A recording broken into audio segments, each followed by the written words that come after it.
Students, welcome once again. We're back and we're talking about C.S. Lewis, The Problem of Pain. You know something, you have a nice, neat little book here, but there's nothing nice and neat about pain, is there? I can recall losing loved ones, especially my mother last summer and about 5 years ago, my oldest brother, and the hurt there was nothing neat and packaged.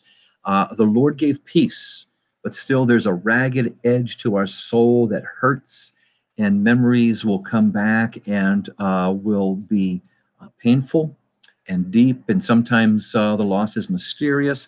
There are a lot of different things, and that's why I enjoy this book so much, if I can use that term, and why it's important for us as Christian leaders to be able to counsel others and let them know about this, what we call theodicy. We talked about that, and this term, as you see on the top here, theodicy, is from two Greek words: theos, meaning God; dikeo means righteousness. And the question over the centuries is, can God be a righteous God and still allow evil in the world?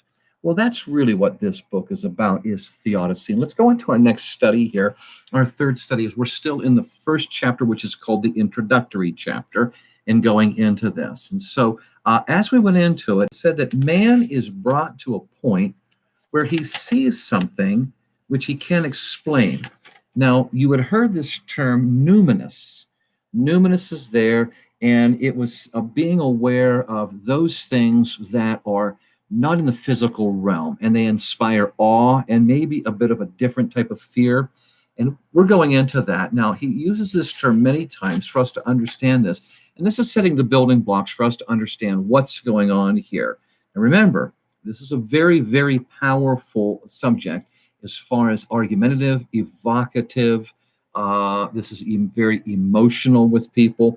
And it also says this, as you see this on the bottom, how human suffering, it just raises intolerable intellectual problems. And so you're going to see people trying to give logic to this. Let's go back.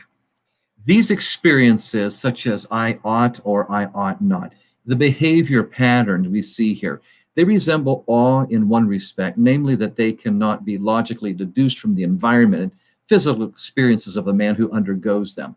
You can shuffle I want and I am forced, says C.S. Lewis, and I shall be well advised and I dare not, as long as you please, without getting out of them the slightest hint of ought or ought not.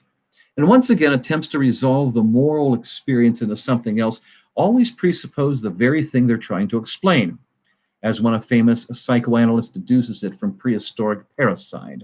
If the parricide produced a sense of guilt, that was because men felt they ought not to have committed it. If they do not so feel, it could produce no sense of guilt. Morality, like numinous awe, it's a jump, he says.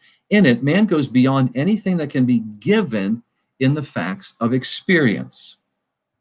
When you see this, you're seeing what C.S. Lewis is trying to say. This is more than just experiencing a ride in a car, or a loss of a bet, or the loss of your football team, or a disappointment, or a joy at Christmas. These things go beyond this. It's beyond the physical realm.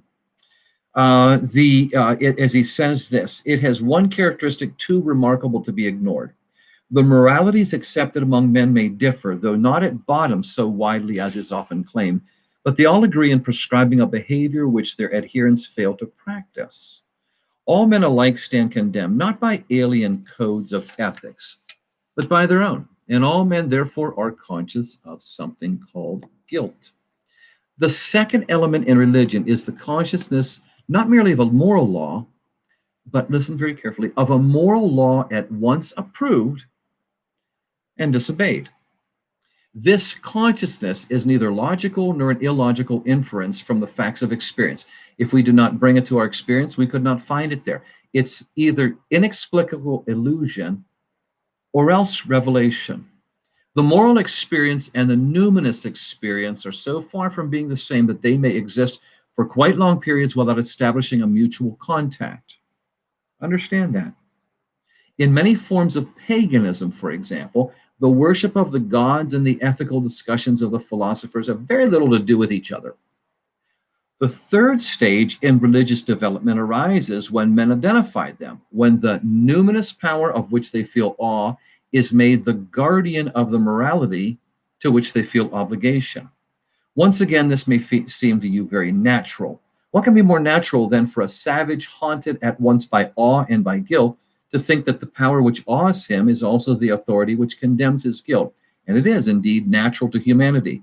But it's not in the least obvious. The actual behavior of that universe, which the numinous haunts, bears no resemblance to the behavior which morality demands of us. The one seems wasteful, ruthless, and unjust.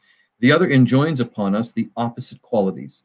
Nor can the identification of the two be explained as a wish fulfillment, for it fulfills no one's wishes. We desire nothing less than to see that law whose naked authority is already unsupportable, armed with the incalculable claims of the numinous. Remember, this supernatural.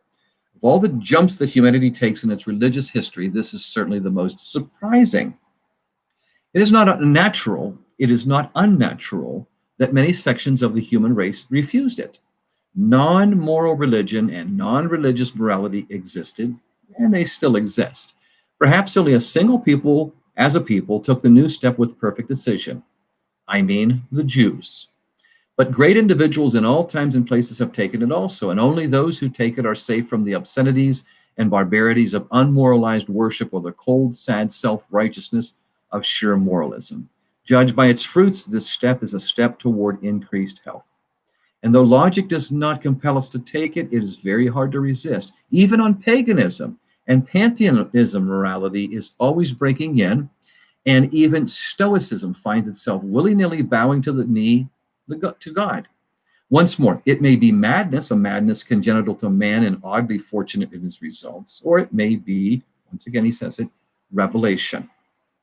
And if revelation, then it is most really and truly in Abraham that all peoples shall be blessed. For it was the Jews who fully and unambiguously identified the awful presence haunting black mountaintops and thunderclouds with the righteous Lord and one who loveth righteousness. So at one hand, the Jews are very fearful of this omnipotent being, and in the other one, they call him righteous. Now, this is the next step as we go toward the problem of pain.